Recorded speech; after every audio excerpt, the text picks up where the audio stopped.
CBS Sports HQ. The Warriors are trading Jonathan Kuminga and Buddy Hield to the Hawks for Kristaps Porzingis, according to ESPN.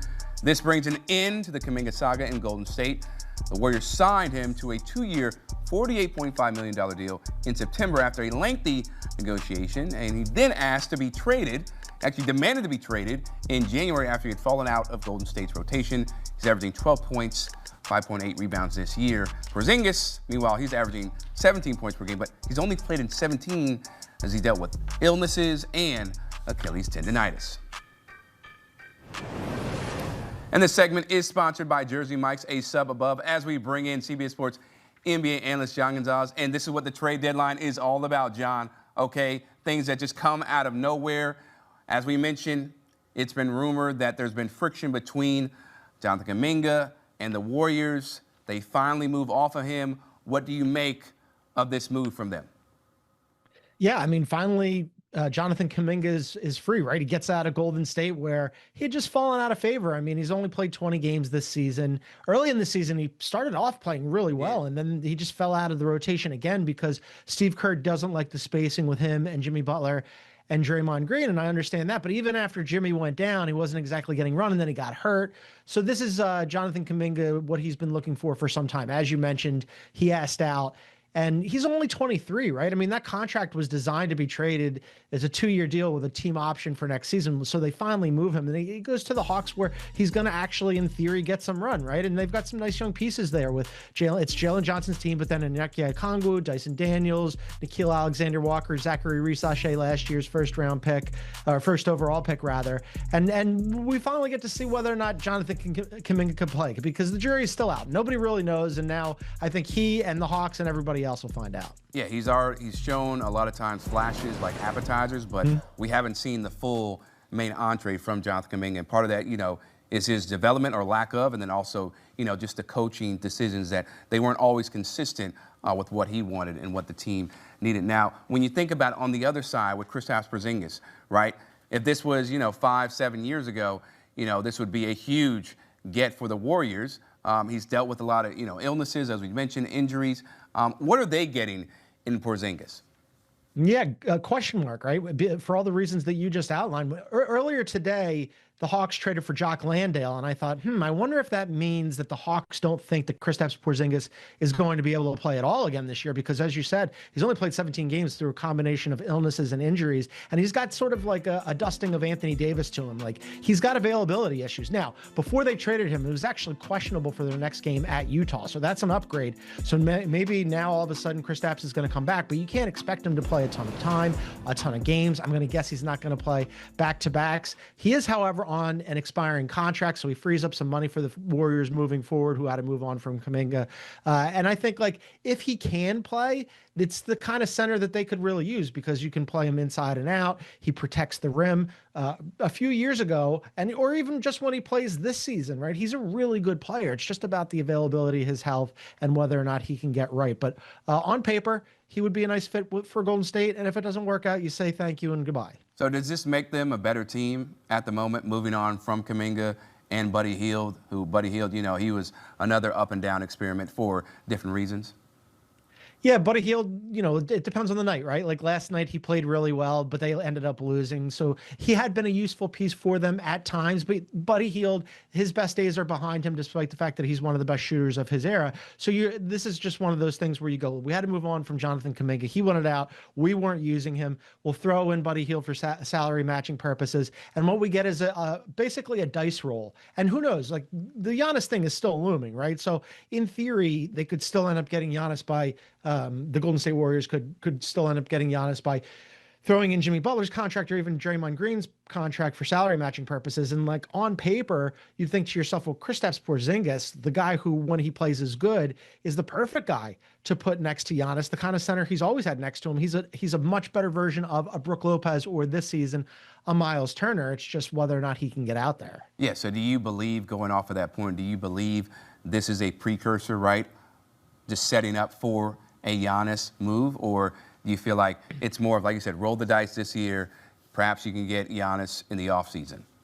Yeah, it's probably a hedge the bets thing, right? Because you and I had talked about this earlier. I think the cleanest fit for Giannis is the Golden State Warriors. Now, one of the components that I liked about moving from the Warriors to the Bucks was Jonathan Kuminga. That's off the table now. So now that like nice young piece that you just like take a flyer on, that's off the table. So I thought like if that was going to happen, it probably would have already happened. But there's so many, as you mentioned earlier, Chris. There's so many different moving parts at the trade deadline. We didn't think earlier today that Anthony Davis was going to end up with the Wizards, right? So nobody knows. Luka Doncic gets traded last year to the Lakers. It's always silly season at the trade deadline with the NBA. So who knows? I would not put it past the Warriors. But my guess, as you and I had talked about earlier, is that Giannis ends up staying put just because the Bucks could get probably a better offer and more of them this offseason than they can by Thursday tomorrow at 3 p.m. Eastern. Yeah, well, one thing I know, John, is you're probably not going to get a whole lot of sleep because these trades, they can happen at any time. We always I'll keep my phone on. Right? Always. High alerts. Thanks so much, John. Appreciate you. And when you think about Kristaps Porzingis, called him a unicorn coming in to the NBA, he's got 4 seasons with 100 more blocks and 100 more three-pointers made, tied with Jaren Jackson Jr., and also Rasheed Wallace, only trailing Brook Lopez. But again, the question with him, one of the concerns is, can you stay on the floor? Can you stay available? We'll see. He's now a member of the Golden State Warriors. For 39 points. They get past the end of the first overtime, and they thought they had it won. And you mentioned whether or not they should have had it won. I thought it was actually a good call. It was a late foul on Mikal Bridges, but whatever. They get past that. Then they get over Karl Anthony Towns fouling out. Mikal Bridges only having 5 points. They just keep winning. I mean, Jalen Brunson was spectacular tonight, almost a 42-point triple-double. They have figured it out. They're second place in the Eastern Conference. They're still 5 games behind the Pistons, who, by the way, look at this. Pistons have won 3 in a row and 8 out of 10. And, oh, by the way, the Knicks and the Pistons, Knicks next game at the Pistons on Friday night. That's going to be a good one. Yeah, that is going to be electric. Remember how fantastic that series was last year. Only hope to see the same this season. Now, when we think about the trade deadline, you mentioned how, they were dangling Karl Anthony Towns, for a possible Giannis trade. Clearly, or maybe not clearly, but I think they still need to make moves to get to that championship caliber spot. What do you think they need to do, though, in order to bolster their roster before the trade deadline?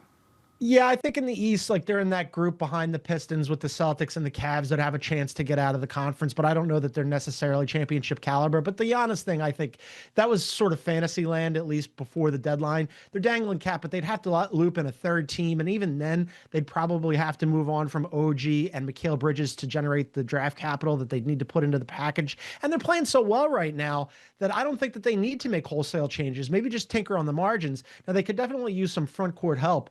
Ironically, they could use somebody like last year's Guerschon Yabusele. This year's Guerschon Yabusele has not played very well. He caught a DNP-CD tonight in a double overtime game, which tells you pretty much everything you need how Mike Brown feels about him. I don't think that there's an obvious replacement out there, even if they did try to go out. Maybe somebody like a Najee Marshall, maybe they could pry away a Dorian Finney-Smith.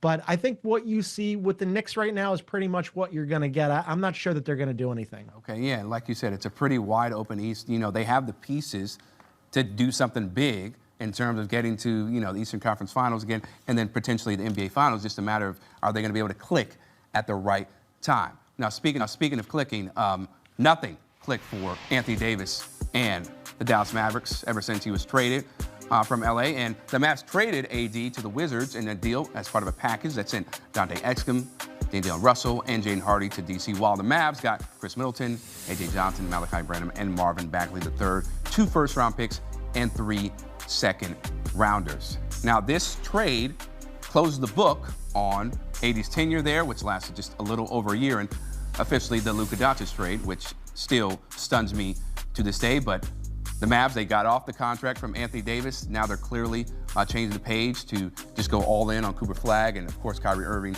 when he gets back. But when you think about the Wizards angle of this, a lot of people, when they first saw the news, like, what are the Wizards doing? What do you think they're doing?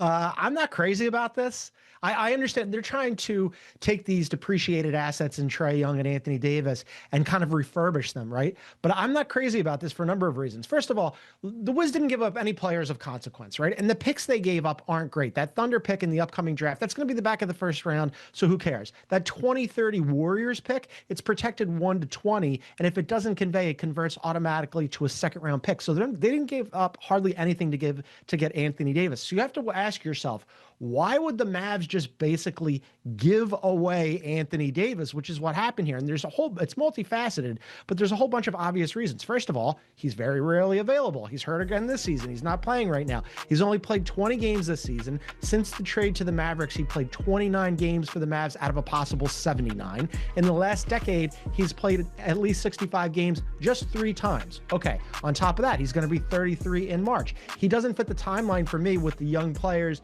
that they have in Washington, along, Sarr, George, Trey Johnson, Bilal Coulibaly, that whole group, not on the same timeline. On top of that, he's got